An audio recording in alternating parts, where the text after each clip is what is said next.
Bom dia, então, meus irmãos. Vamos iniciar nossa escola bíblica dominical, orando ao nosso Deus. Senhor Deus amado, te louvamos, Senhor, por mais um dia, Senhor, por mais esse momento que podemos estar aqui para estudar a Tua Palavra, glorificar o Teu nome, Senhor. Nos ajude agora, nos ilumine com Teu Santo Espírito, para que possamos compreender as Tuas Escrituras, Senhor, conhecer mais de Ti, e possamos viver, Senhor, de modo digno de tudo que temos aprendido até aqui, Senhor. E te oramos isso em nome de Jesus Cristo. Amém. Muito bem, então o que a gente viu domingo passado? Nós encerramos, né? Encerramos os solas, que são as afirmações da reforma. E hoje, então, a gente vai começar sobre o advento. O que é o advento?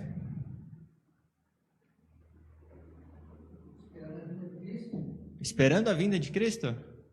Não é a internet, não, o advento da internet, que salvou a humanidade nesses últimos tempos. Imagina a gente sem internet na pandemia. Como é que a gente ia ver nossos familiares? Toda a evolução e progresso da ciência depende da internet. Então, o advento da internet foi uma salvação para os homens, não?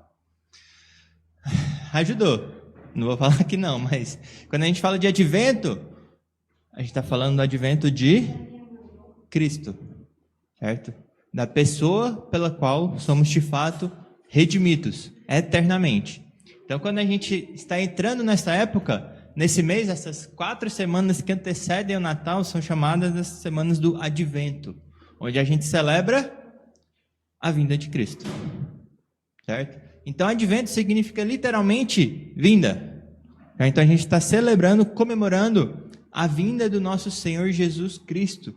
No caso, a primeira vinda, certo? Afinal, Jesus já veio, não é? Ou não veio? Ele veio. Certo? Há cerca de 2000 anos atrás ele veio. Ele nasceu. Ele morreu. Ele voltou aos céus. Então a gente fala, especialmente chegando próximo do Natal, onde a gente celebra de fato o nascimento, advento é a vinda de Jesus Cristo, do Deus que se fez homem. E o retorno de Jesus é chamado do segundo advento. Então, nessa época a gente comemora e celebra o seu primeiro advento, certo? Jesus foi embora, certo? Ele partiu, era necessário que ele fosse para ficar à destra de Deus Pai, para assim vir o Espírito Santo. Então, ele não está conosco a não ser na pessoa do Espírito Santo, né? Então, ele está conosco todos os dias da nossa vida, na pessoa do Espírito Santo, mas ele, Jesus, homem especialmente, está à direita de Deus, no céu. Não está conosco aqui como ele esteve com os discípulos. Então, ele foi embora, mas ele voltará. Certo? Então, o primeiro advento aconteceu, certo? Jesus veio. O segundo acontecerá. Ele voltará. Certo? Então, advento é vinda. É a vinda de Cristo. Eu quero que a gente abra agora em Romanos 1, na verdade. Romanos capítulo 1, versículos 1 ao 6, que é um texto não tão comum sobre o advento, mas Romanos capítulo 1, versículos 1 ao 6, Paulo fala sobre o Evangelho.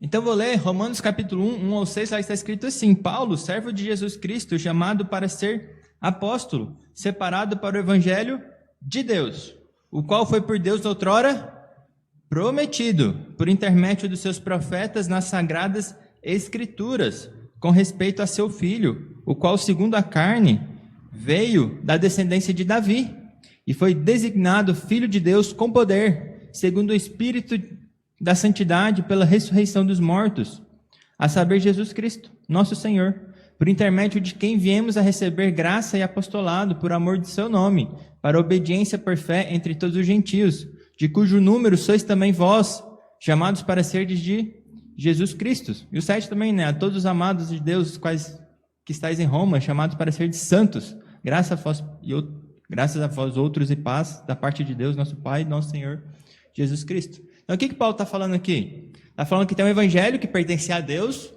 uma boa notícia, né? Evangelho significa literalmente as boas novas do nosso Deus. Então, temos boas novas que pertencem a Deus, que ele fala aqui que refere-se ao seu Filho, Jesus Cristo. E o que aconteceu? Ele fala que esse Filho viria, segundo a carne, da descendência de Davi. Ele seria homem. Não somente isso, também foi designado Filho de Deus, com poder. fala da sua ressurreição. E ele fala que tudo isso foi prometido nas Escrituras. Afinal, quando a gente pergunta o Evangelho, qual que é a primeira passagem que vem na nossa cabeça? Quando alguém pergunta o que é o Evangelho de Deus?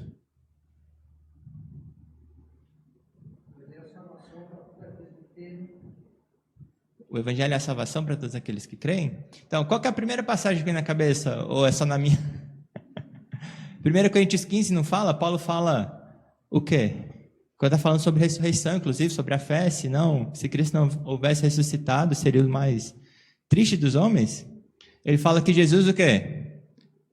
Nasceu segundo o quê? As Escrituras. Ele viveu, ele foi crucificado, sepultado, morreu segundo as Escrituras. E ressuscitou segundo as Escrituras. O Evangelho, quando a gente fala Evangelho, é literalmente a pessoa e a obra do nosso Senhor Jesus Cristo. O que Ele fez nessa sua primeira vinda, o que Ele conquistou para a gente. Ele se tornou carne, que é um ponto essencial. Ele viveu uma vida de obediência, obediência ativa e passiva, na questão do sofrimento também, a obediência ativa em toda a sua vida. Ele morreu, levando os nossos pecados, e Ele ressuscitou para a nossa justificação. O Evangelho do nosso Senhor Jesus Cristo pode resumir, o Evangelho de Deus pode ser corretamente definido pela pessoa e obra do nosso Senhor Jesus Cristo. Não tem como desligar a pessoa da obra de Jesus Cristo, né? Então esse seria o Evangelho que é segundo as Escrituras, certo? Então o Evangelho, ele não são fábulas, não são invenções, não são acontecimentos quaisquer, são acontecimentos prometidos desde o princípio dos tempos, desde o comecinho da história da humanidade. Tem o Evangelho já prometido nas Sagradas Escrituras. Não são fábulas inventadas e propagadas pelos apóstolos, mas são promessas que foram cumpridas. Certo? Então, o advento, ele foi prometido. Não simplesmente aconteceu e a gente começou a falar disso, mas ele está prometido desde o princípio, certo? Por intermédio dos profetas. Então, Romanos 1:2 fala, por intermédio dos seus profetas nas Sagradas Escrituras, nós encontramos o Evangelho de Deus. Não somente no Novo Testamento, mas no Antigo Testamento também. Nós temos Cristo nos dois, as duas partes das Sagradas Escrituras. E para isso eu quero voltar em alguns episódios do Antigo Testamento para a gente ver isso, certo? Sobre Cristo sendo prometido. E onde está a primeira promessa de Cristo, que nós falamos recentemente também? Em Gênesis. É Gênesis 3:15, que é o proto-evangelho, o evangelho, proto-evangelho do nosso Senhor Jesus Cristo. Então abram lá, por favor. Então, o primeiro momento em que Cristo foi prometido. Quem achou pode ler, por favor. Porém, inimizade entre ti e a mulher, entre a tua descendência e o seu descendente. Este te ferirá a cabeça e tu lhe ferirás o calcanhar. Então, como é que Cristo está prometido aí? Teve até essa questão na última vez que foi levantado, né? Cristo é o quê? A semente da mulher. Ele nasceu de mulher. E o que ele teve que fazer aqui, nesta vida? Sofrer, não foi? Ele morreu. E quando ele morreu, a gente entende o quê? A serpente feriu o seu calcanhar. Ele foi morto. Mas ele não ficou morto. Ele ressuscitou. E ele esmagou, e também algumas vezes fala na vida das pessoas ainda que será esmagado, Satanás será derrotado debaixo dos pés. E ele foi conquistado, derrotado na cruz de Cristo. Então a morte foi derrotada nele. Tanto que Paulo fala, onde está a morte, o teu aguilhão. A morte não tem mais poder sobre nós. Por mais que nós possamos morrer ainda uma vez aqui, nós seremos ressuscitados como Cristo foi ressuscitado. Abram lá em Colossenses também. Colossenses capítulo 2, 13 ao 15.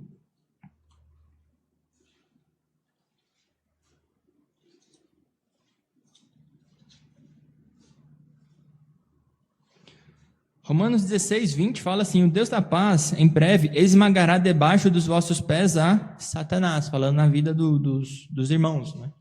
Então ele será esmagado na nossa vida, ele foi já de fato esmagado na cruz. Então Colossenses 2, 13 ao 15, quem achou pode ler, por favor.